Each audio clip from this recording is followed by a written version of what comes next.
Hi friends, இன்னைக்கு உங்களோட நான் ஒரு குட்டி சிரிப்பு ஸ்டோரி தான் சொல்ல போறேன். வாங்க. ஒரு நாள் காட்டுல ஒரு கிளிக்கு திருமணம் செய்ய சுயம்வரம் நடத்தினாங்களாம். அங்க பாத்தீங்கன்னா எல்லா பறவைகளும் கலந்துக்கிட்டாங்களா அந்த போட்டியில. அந்த போட்டியில பாத்தீங்கன்னா காக்கா ஜெயிச்சிடுச்சான்.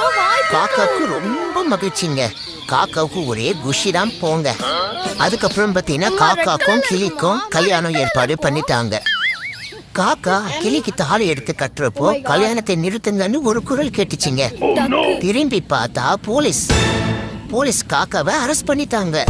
இத பார்த்த கிளிக்கு துக்க தாங்கலைங்க. தேம்பி அழுதுச்சு. இத பார்த்த கல்யாண வீடே சோகமாயிடுச்சுங்க. சரி, விஷயத்துக்கு வருவோம். காக்காவை போலீஸ் எதுக்கு கைது பண்ணிச்சுன்னு உங்களுக்கு தெரியுமா? உங்களுக்கு நினைவு இருக்கா? நம்ம 2ஆம் கிளாஸ் படிக்கிறப்போ காக்கா ஆயசுத்த வரைய எடுத்துட்டு போயிடுச்சு. அந்த திருட்டு குற்றத்துக்கு தானே இப்ப அரெஸ்ட் பண்ணிட்டாங்க.